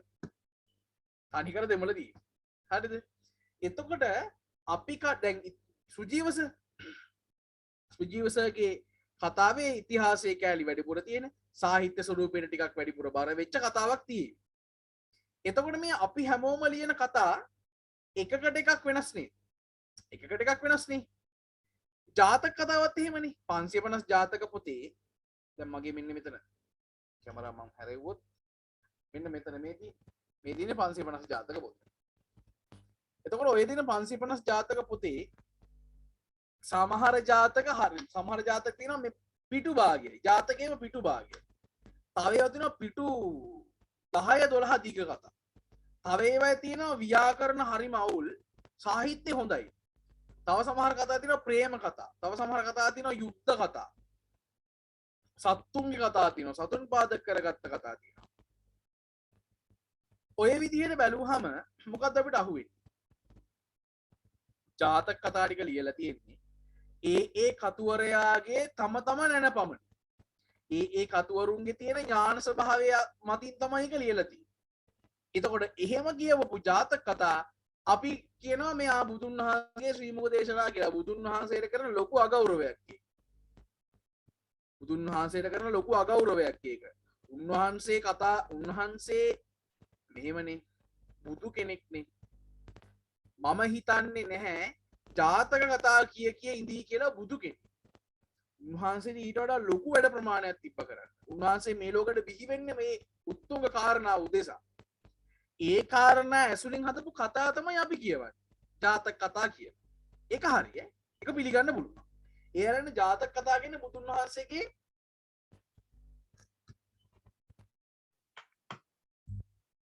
මයික් එක අවුල් ගිහින්ද? දැන් හරිද?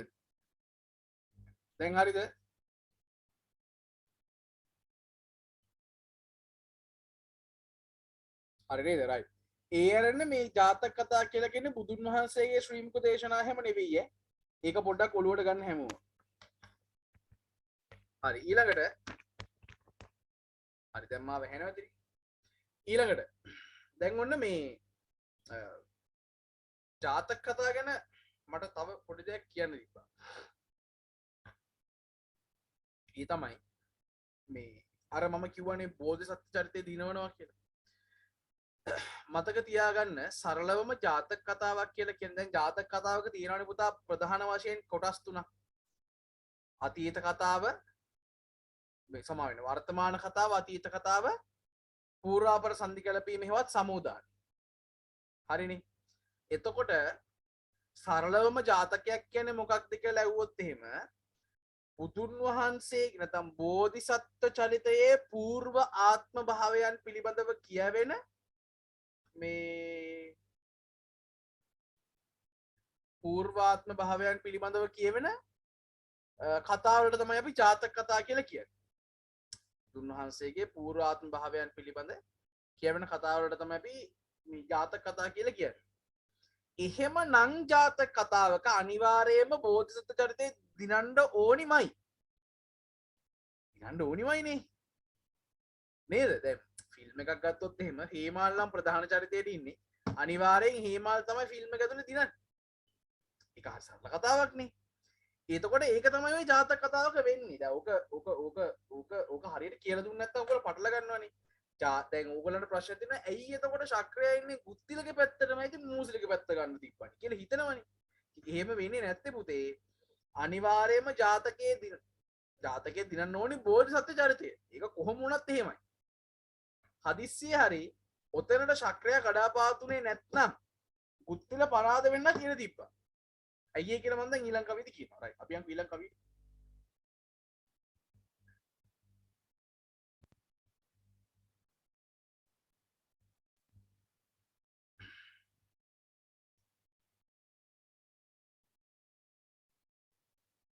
හතරවෙනි කවියේ තේරුම ලිව්වද? හතරවෙනි කවියේ තේරුම ලිව්වද?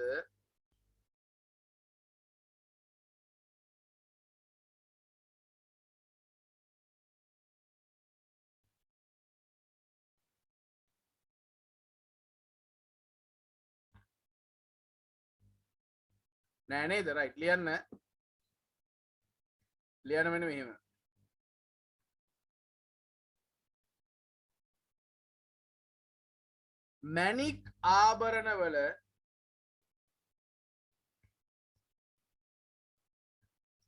මැණික් ආභරණවල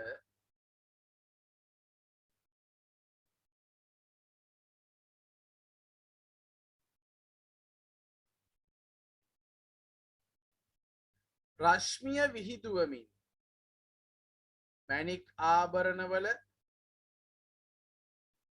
රශ්මිය විහිදුවමින්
සුවහසක් වූ දිව්‍ය සේනාව සමගින්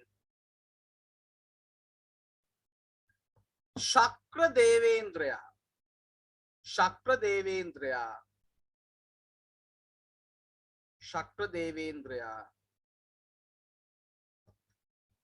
10 මට ඕගලංග මම පිටත් කරනවා විභාගෙනේ මම දන්නවා ශක්‍ර දේවේන්ද්‍රයා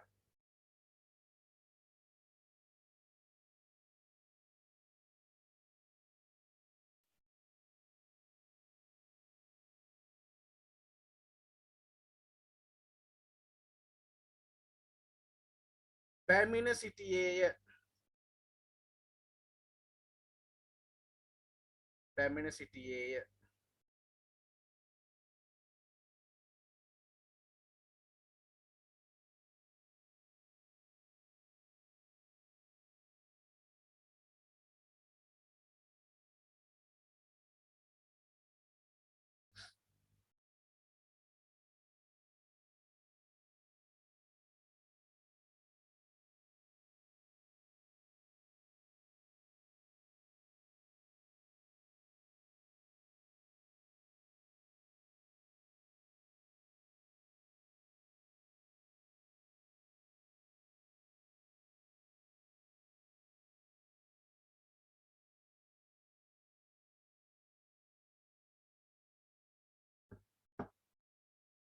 right.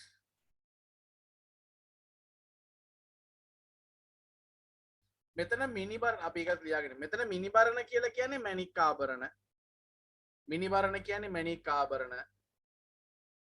මිනිබරණ කියන්නේ මැණික් ආභරණ. මැණික් ආභරණ. රැස් කියලා කියන්නේ රශ්මිය. රැස් කියලා කියන්නේ රශ්මිය.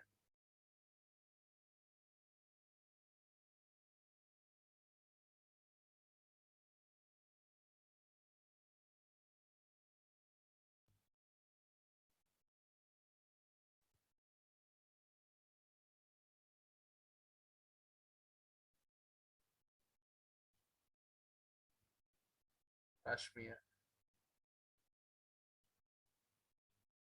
රසින් සුරසැව් සුවහස් සුරන් සහ සහසැස්.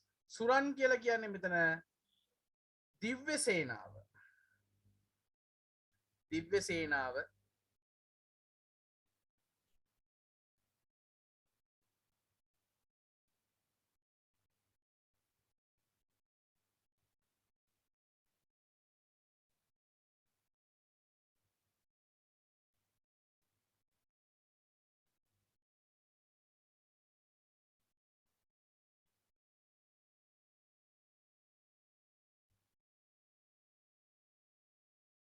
අහස් කුස සිසාරා.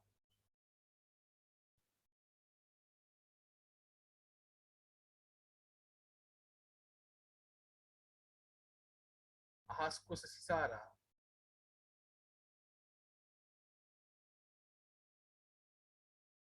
දිව්‍ය සේනාව. සහසැස්. සහසැස් කියලා කියන ශක්‍රයාට. සහසැස් කියලා කියන ශක්‍රයාට. ඒක අන්‍යාර්ථ සමාසයක්නේ. ඇස් 1000ක් තියෙන හින්දා සහසැස් කියලා සහසැස් කියන ශක්‍රය. හරිනේ right.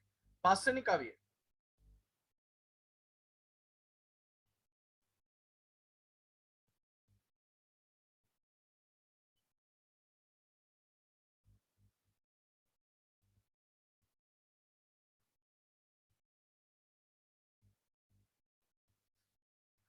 right. නවතා ගිගිරියේ අසන ලෙස සිත් පිරීයේ කැරකන් බිහිරියේ කරත වෙන ගායනා සරිය. ඔතෙන්ට යන්න කලින් මම ගිහිල්ලා වතුර එකක් අරගෙන එන්න. එතකන් ඔය කවි පහ ඉස්සෙල්ලාම කතා කරපු කවි පහ එක වතාවක් කියවගන්න. පහ කරේ නේද? seriously? right right. හරි හරි හරි. පස්වෙනි කවිය කරන්න තියෙන්නේ. පස්වෙනි කවියට හරි පස්වෙනි කවියට යන්න කලින් මුලින් කරපු කවි හතර කියව ගන්න මම ටක් කරලා වතුරක් කරගෙන නේ.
හරි. දෙදෙනම ඉඳ දෙපිට සවුසත සතන් තුටු කොට සුරගඳ බුන් ලෙසට පටන් ගෙන වෙන ගායනාවට. දෙදෙනම ඉඳ දෙපිට දැන් ඔන්න අර කවිය වගේ වෙන අර මම අද පොඩි සටහනේ වගේම ගුත්තිල එක පැත්තක මූසිල තව පැත්තක මැද රජතුමා ඉන්නවා. දෙදෙනම ඉඳ දෙපිට සවුසත සතන් තුටු කොට සව් සත සතන් සව් කියලා කියන සියලු ඔන්න ඉරිගහල ලියාගන්න. සව් කියලා කියන්නේ සියලු. සත කියලා කියන්නේ මිනිස්සුන්ගේ. සියලු මිනිසුන්ගේ සතන් සිත්න් සියලු මිනිසුන්ගේ සිත්න් තුටු කොට සතුටු කොට සියලු මිනිසුන්ගේ සිත් සතුටු කොට සව් සත සතන් තුටු කොට සුර ගඳ බුන් ලෙසට පටන් ගෙන වෙන ගායනාවට. දැන් ඔය ඔතන තියෙන ගඳ බුන් කියන වචන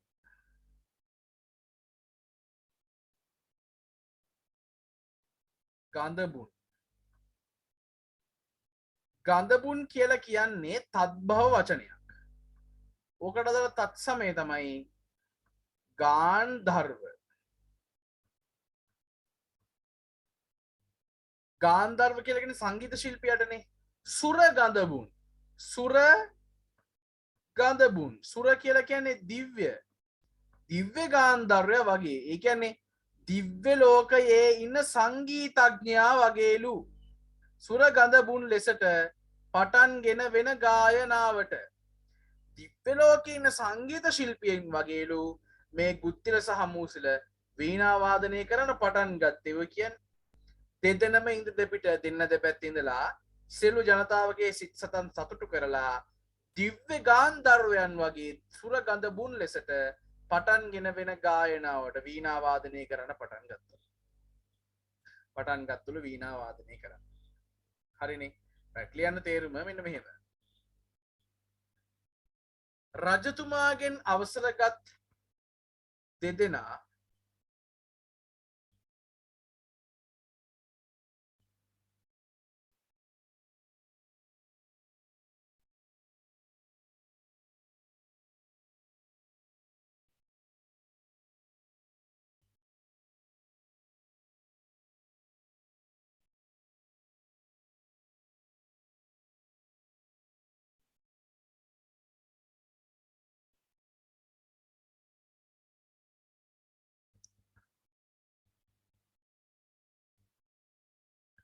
රජතුමාට රජතුමාගෙන් මොකද රජතුමා වන්දනාමාන කළද? ආයි කියන්න කියලා කියන එක ළමයි පොඩක් අපහසුයි මට එහෙම කියන්න. මං කොළ බලාගෙන කියන කෙනෙක් නෙවෙයිනේ. ඒක මොකද මං කිව්වේ? ඔළුවෙන් ගාලා කියනකොට මොකද කිව්වේ කියලා. මොකද කිව්වේ?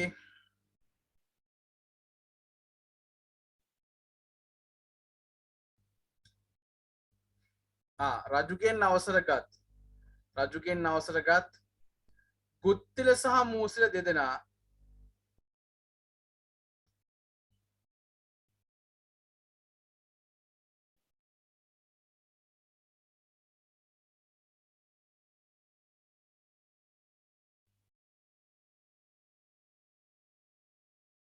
ගුත්තිල සහ මූසිල දෙදෙනා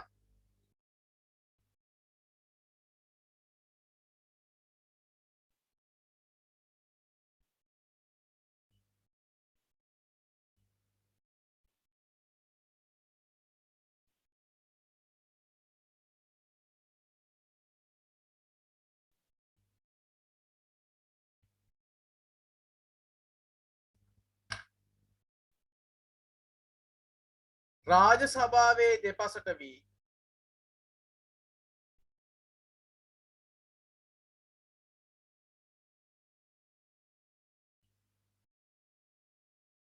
රාජ සභාවේ දෙපසට වී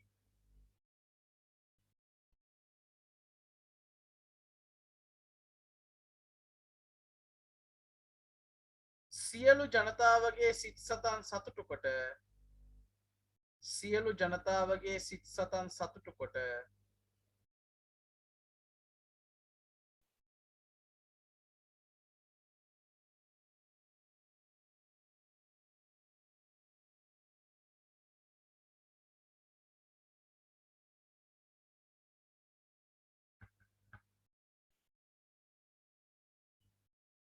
සියලු ජනතාවගේ සිත් සතන් සතුටු කොට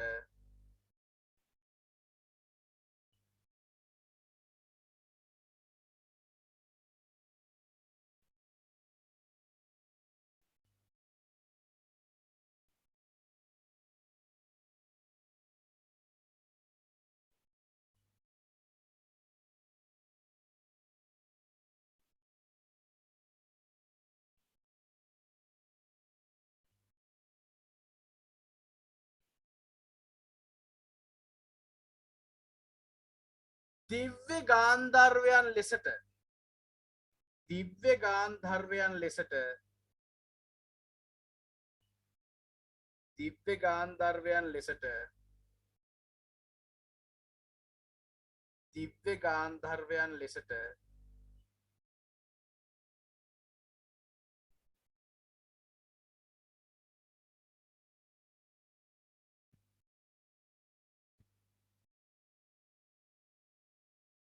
වීණා වාදනය කිරීමට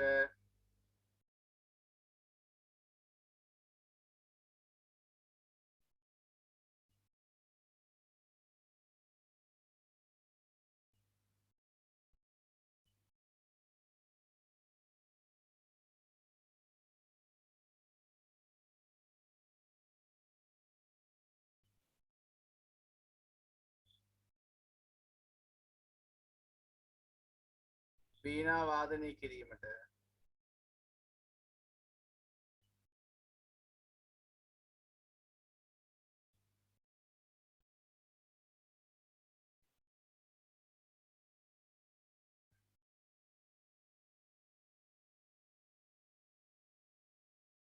පටන් ගත්හ.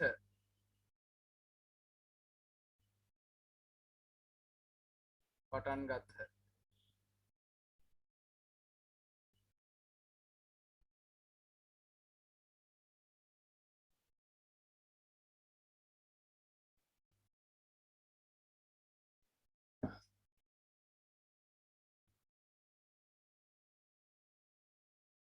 right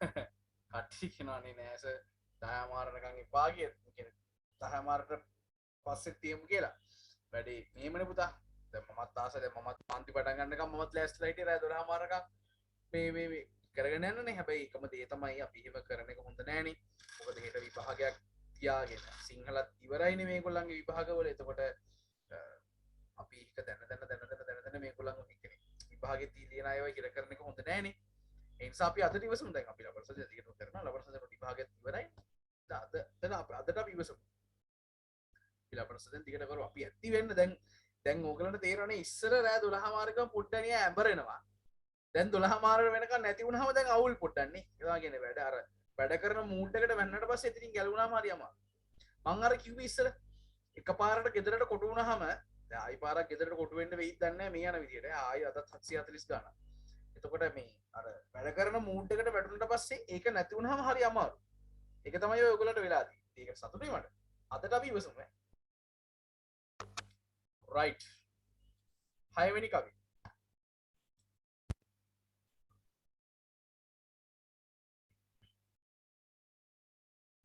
අප බෝ සතුන් මිස අනෙකෙකු නොම අසන ලෙස සුර රජ සිට අහස තතක් සිඳුවයි කීය එවිගස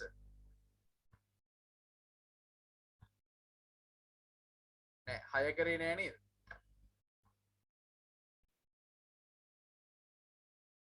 හය කරේ නෑනේ. හරි. නවතා ගිගිරියේ අසන ලෙස සිත් පිරීයේ කැර කන් බිහිරියේ කරත වෙන ගායනා සරියේ. නවතා ගිගිරියේ දැන් සාමාන්‍යයෙන් අපි ෆිල්ම් හෝල් එකක ෆිල්ම් එකක් බලන්න ගියාම ෆිල්ම් එක පටන් ගන්න කලින් මොනවද තියෙන දේවල් ලයිට්ස් ඔක්කොම දාලා හරි ලයිට්ස් ඔක්කොම දාලා තියෙන්නේ අපි පුටේ වාඩිලා ඉන්නකොට ෆිල්ම් එකේ තියෙන සින්දු ප්ලේබැක් කරනවා අපිට ඇහෙනවා ස්ටුඩියෝ සවුන්ඩ්ස් දාලා තියෙන ෆිල්ම් එකේ තියෙන සින්දු ටික දාලා තියෙනවා නිකන් අපිට පොඩි අයිඩියා එකක් ගන්න ෆිල්ම් එක ගැන ඊට පස්සේ මොකද වෙන්නේ ටික ලයිට්ස් ඕෆ් වෙවි යනවා ඊට පස්සේ ටික මිනිස්සුන්ගේ සද්ද නැති වෙලා යනවා එතකොට අර ෆෑන් එක හෝ ගාලා අර එක්සෝස් ෆෑන් එහෙම කරගෙන සද්දෙත් ඇහෙනවා. ඒ වගේ තමයි මෙතන බලන්න බුද්ධිල කරුවගේ නැත්තම් වැත්තෑවේ හාමුදුරුවන්ගේ තියෙන කාව්‍යකරණයේ තියෙන දක්ෂතාව අපිට මේකෙන් පේනවා. හේතුව ඊටාම සජීවී විදියට මේක ලියලා තියෙනවා. නවතා ගිගිරී අසන ලෙස සිත් පිරීයේ. දැන් අර බුද්ධිලයි මුසලයි වීණා වාදනය කරන්න පටන් ගන්න කලින් මිනිස්සු කෑ ගහනවා, කුලිසම් දෙනවා, ඔට්ටු දානවා, රජතුමාටත් බයිනවා. කොහොමනේ බුද්ධිලටත් බයිනවා, මුසලටත් බයිනවා, බුද්ධිලගේ මුසලගේ දෙපැත්ත කට්ටිය විවාද වාද කරගන්නවා. කොහොමනේ දැන් දෙන්න අර සුරගඳපුන් වගේ වීණා වාදනය කරන්න පටන් ගත්තට පස්සේ මිනිස්සුන්ගේ කෑ ගහILLත් නැති වුණා. නවතා ගිගිරියේ අසන ලෙස සිත් පිරීයේ මිනිස්සුන්ට මේ වීණා වාදනය අහන්න ඕනි කියලා හිතෙන්න ගත්තා. අසන ලෙස සිත් පිරීයේ කැරකන් විහිරියේ කැර ඇකාරය දාලා තියෙනවා. ඇකාරය අපිට මුලින්ම හම් වෙන්නේ පොළොන්නරුවේ අමාවතුරේ. ඔන්න එතකොට ඒ ඇකාර රීතියත් මෙතනදී පාවිච්චි කරලා තිනවා වැත්තේ හාමුදුරුවෝ. කැරකන් විහිරියේ කරත වෙන ගායනා සරියේ. හරිද? කැරකන් බිහිරියේ කරත වෙන ගායනා සරියේ. මේ කන් බිහිරි කරවන තරම් ඊටාම ලස්සනට මේ කන් බිහිරි කරවන තරම් ඊටාම ලස්සනට මේ කැරකන් බිහිරියේ කරත වෙන ගායනා සරියේ දෙන්නම වීණා වාදනය කරන්න පටන් ගත්තලු ඊටාම සමානව. සරියේ කියන්නේ සමානව. හරි ලියගන්න.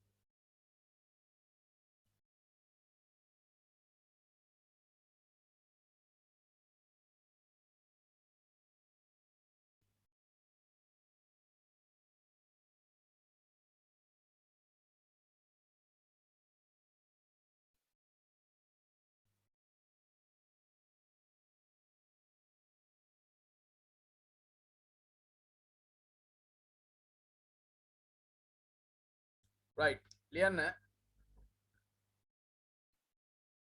මිනිසුන්ගේ ഘോഷා ශබ්දය කෙමෙන් අවසන් වී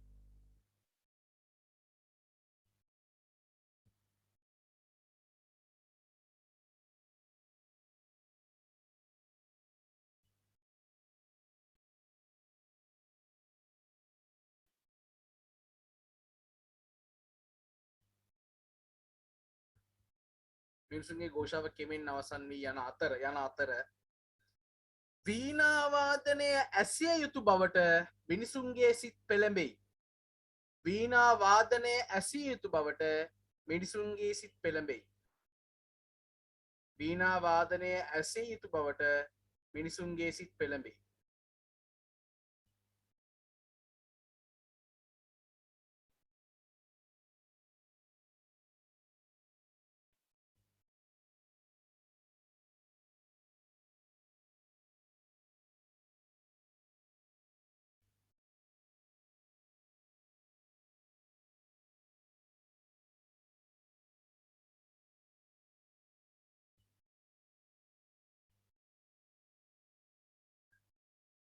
කන් බිහිරි කරවන තරම් අලංකාරයෙන්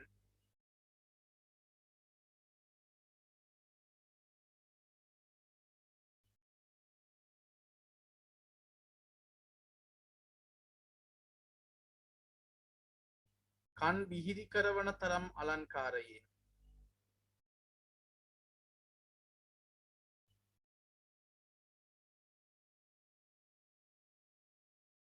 යුතුව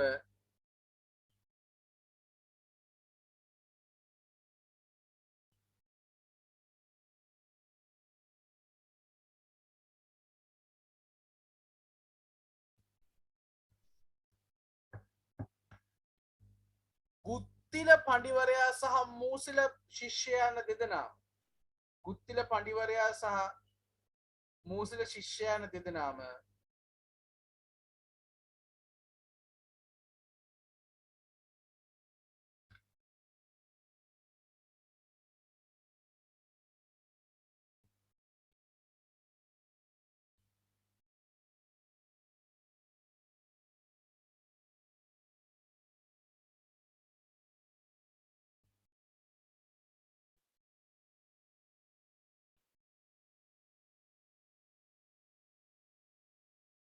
මූසිල ශිෂ්‍යයන් දෙදෙනාම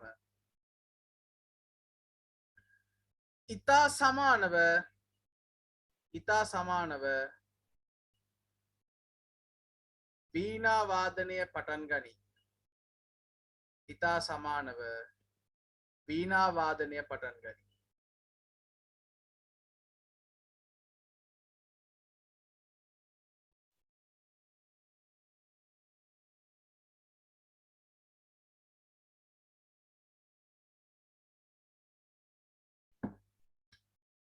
පටන් ගනී. රයිට්. දැන් මට කියන්න දැන් මගේ අකවුස ගන්න එපා. හරිද? මේ ප්‍රශ්නයක් අහුව මට උත්තර දෙන්න ඕනේ. කිහිප දෙනයි ඔව් මට කියන්න මම මේ දැන් අද කතා කරපු කොටස් ටික පැහැදිලිද? තේරුණාද මේ දැන් අපි කුත්තිල රිවිෂන් එකනේ කරන්නේ කවි කියලා දීපු එක තේරුණාද? කලින් ඕගොල්ලෝ කොහෙන් හරි ඉගෙන ගත්තා නම් ඊට වඩා තේරුණාද මේක?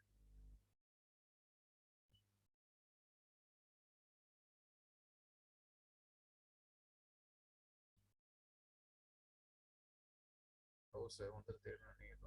ඔව් සර් නියම සුපිරි. තේරුණා සුපිරි නියම. පට්ටස.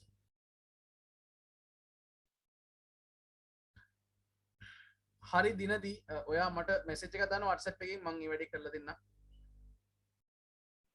තේරුණා නියමට.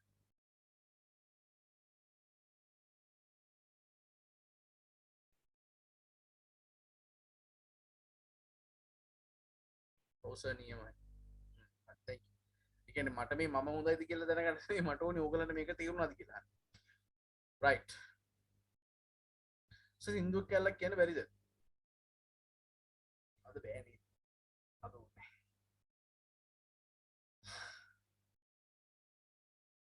රයිට් අපි යන් 7 වෙනි කවියට. 7 වෙනි කවිය ඈ.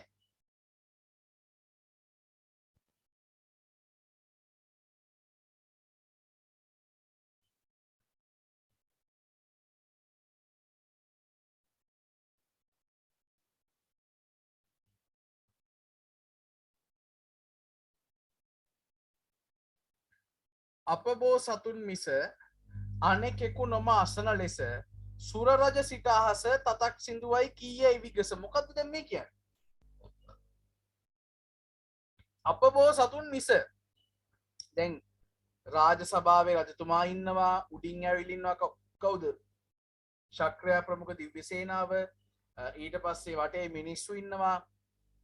දැන් ගුත්තිල සහ මූසිල සරියේ වීණා වාදනය කරන්න පටන් ගන්නවා. දෙන්න එක සමානව වීණා වාදනය කරන්න පටන් ගන්නවා. දැන් දෙන්න සමානවනේ වීණා වාදනය කරන්න පටන් ගන්නෙ. දෙන්නගේම දක්ෂතා සමානයි කියලා අපිට පේනවා. නිකං හරි හරිද? නිකං හරි ගුත්තිල පඬිතුමාව පරාද කරලා මූසිල ජයග්‍රහණය කරොත් එහෙම ජාතක කතාවේ සම්මත රීතියෙන් පිටපයින් බෝධිසත්ව චරිතේ පරාද වුණා වෙනවා. ඒක කරන්න දෙන්න බෑ. ඒ නිසා මොකද වුණේ? පොඩි ප්ලෑනක් ගහනවා. අපබෝ සතුන් මිස අපේ බෝධිසත්වයන් වහන්සේ හැර අනෙකෙකු නොමාසන ලෙස වෙන කිසිම කෙනෙක්ට ඇහෙන්නේ නැති වෙන්න. සුර රජ සිට අහස සුර රජ සුරයන්ගේ රජතුමා ශක්‍රයා. සුර රජ සිට අහස ශක්‍රයා අහස ඉඳලා තතක් සිඳුවයි කීයයි විගස. මොකද උනේ දැන් ශක්‍රයා බරන් ඉන්න වැඩේ මොකද තත්ත්වය කියලා දෙන්නම හොඳට වීණා වාදනය කරගෙන යනවා. එනකොට හොඳ නෑ මූසලත් හොඳට ප්ලේ කරගෙන යනවා. ඒ හින්දා ටක් ගාලා ගුත්තිලට කතා කරලා කියනවා මේ මෙයාගේ වීණාවේ තතක් සිඳින්න කියලා ගුත්තිලට විතරක් ඇහෙන්න කියනවා. තතක් සිඳුවයි කීයයි විගස.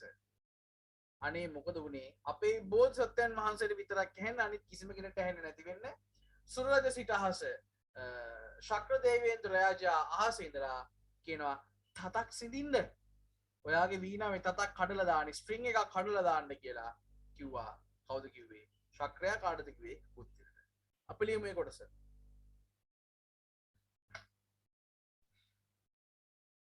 බෝධිසත්වයන් වහන්සේ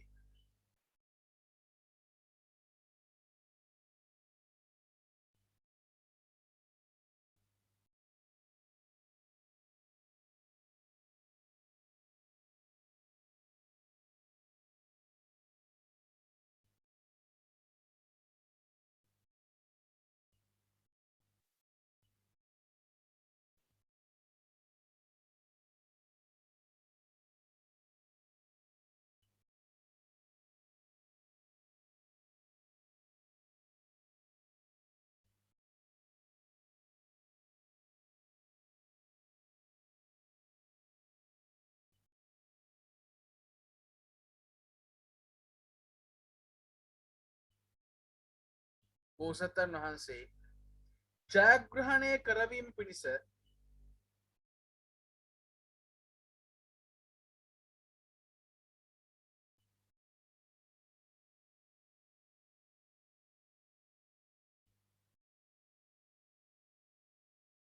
ජයග්‍රහණය කරවීම පිණිස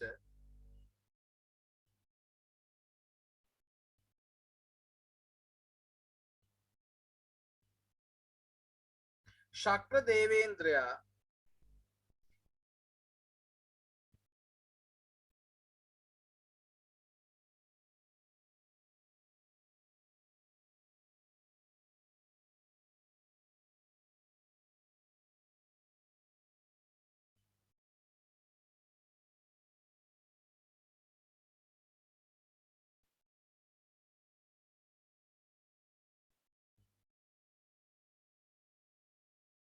ශක්‍ර දේවේන්ද්‍රයා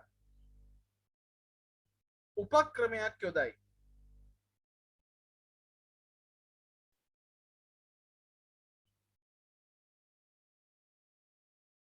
උපක්‍රමයක් යොදයි.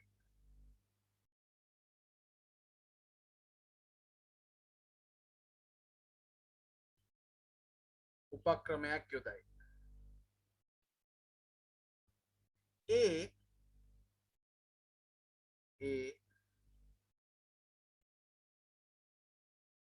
වීණාවේ තත් සිඳීමයි. ඒ වීණාවේ තත් සිඳීමයි.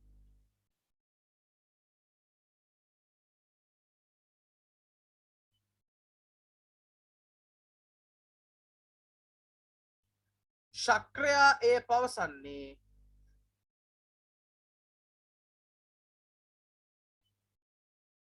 ශක්‍රයා එය පවසන්නේ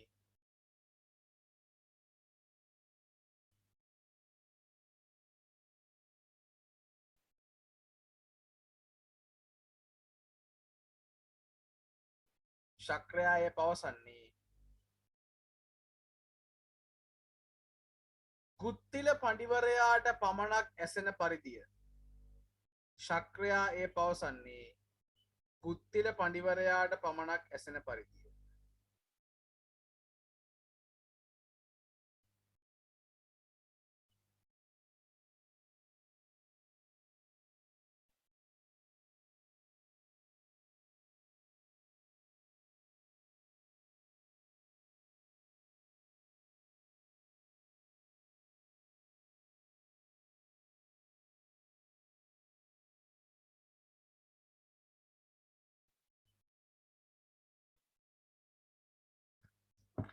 right. හතත් හරි. අට ගුත්තිල මහසිපි සක්දෙව් බසින් සැතපී මින් දිනමයි දැපී බඹර තත පළමුුවෙන් සිඳපී. දැන් ගුත්තිල මහ සිපි ගුත්තිල මහා ශිල්පියා ගුත්තිල මහ සිපි ගුත්තිල මහා ශිල්පියා සක්දෙව් බසින් සැතපී ශක්‍රදේවේන්ද්‍රයාගේ උපක්‍රමයෙන් අවවාදයෙන් උපදෙසින් සැතපිලා සන්තර්පණය වෙලා මින් දිනමයි දැපී මෙම තරගේ ජයග්‍රහණය කරනවා කියලා අධිෂ්ඨාන කරගෙන බඹර තත පළමුුවෙන් සිඳපී වීණාවේ තියෙන සිහින්ම තත මුලින්ම සින්දලු. ඒක තමයි සරලම අදහස. ලියන්න. ශක්‍ර දේවේන්ද්‍රයාගේ අදහසට එකඟ වුණු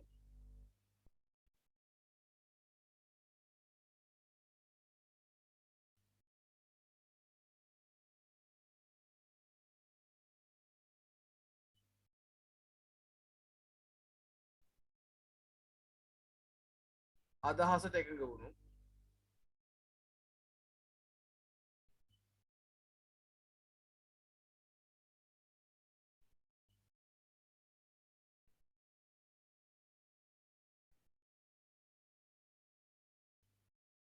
ගුත්තිල පඬිවරයා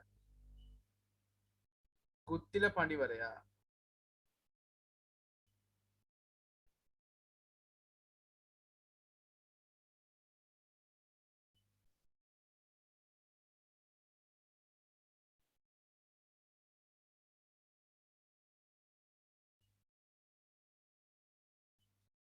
තම වීණාවේ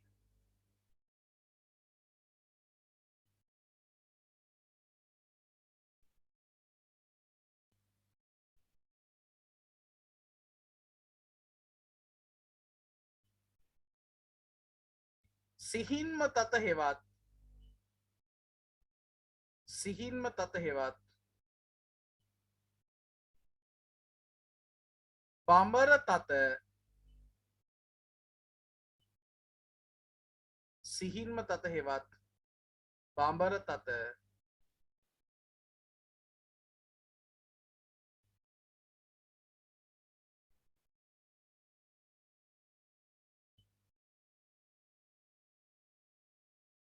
සිඳී නැත්තම් සින්දේය සිඳී නැත්තම් සින්දේය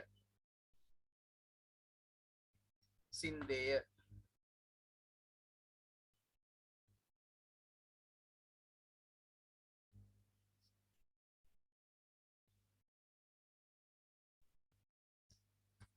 සින්දේය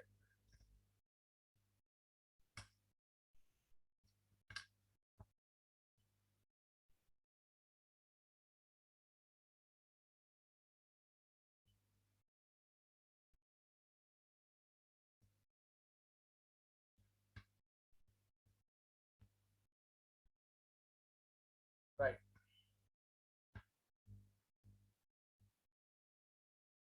right ඊළඟට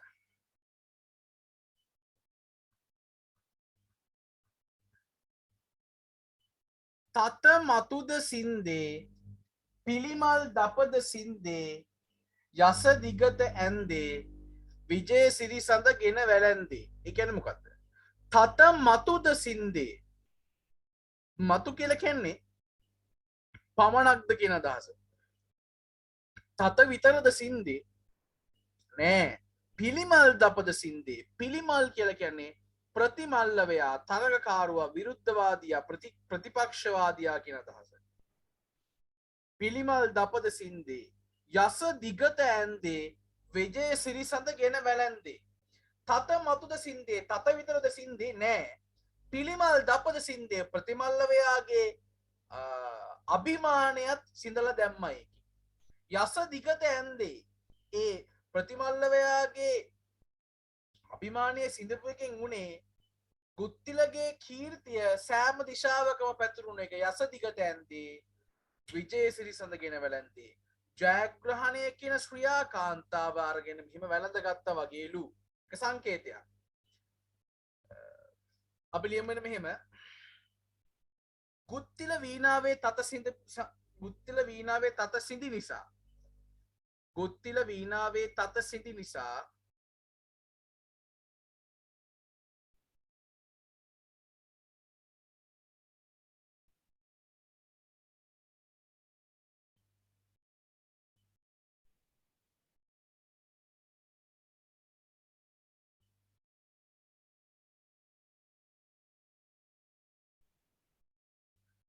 ප්‍රතිමල්ලවයාගේ අභිමානයද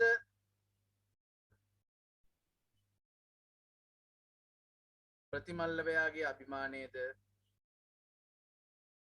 සිඳුනි.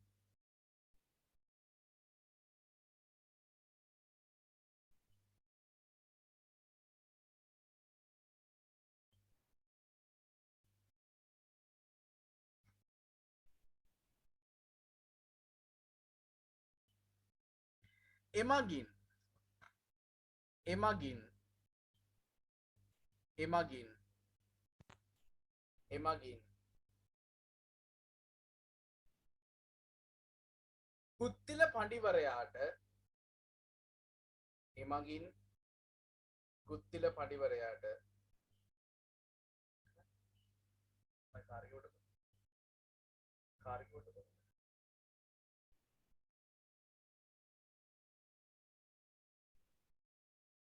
ගුත්තිල පඬිවරයාට තම කීර්තිය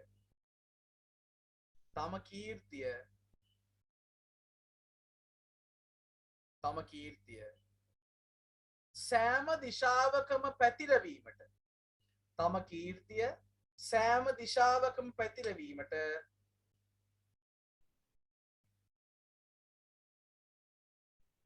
සෑම දිශාවකම පැතිරවීමට අවස්ථාව ලැබුණි.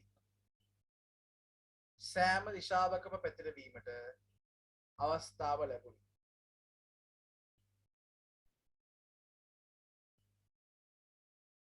අවස්ථාව ලැබුණි.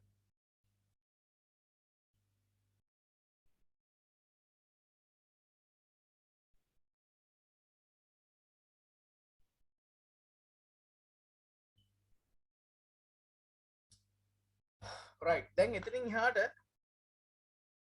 අපිට අඩිය ගහන්න තියෙන්නේ ගුත්තිලේ තියෙන පරිසර වර්ණනාවලටනේ. පරිසර වර්ණනාව දැන් අද ගත්තොත් එහෙනම් අපිට මුකුත් කරගන්න බැරි වෙනවා. ඒ නිසා මම පරිසර වර්ණනාව හොම් පැත්තකින් තියලා අදට අපේ සාකච්ඡාව අවසන් කරනවා. යන්න එපා කවුරුත් මම කියන එක විනාඩියක් අහගෙන ඉන්න. පටිගත කිරීම මම අවසන් කරගන්නම්.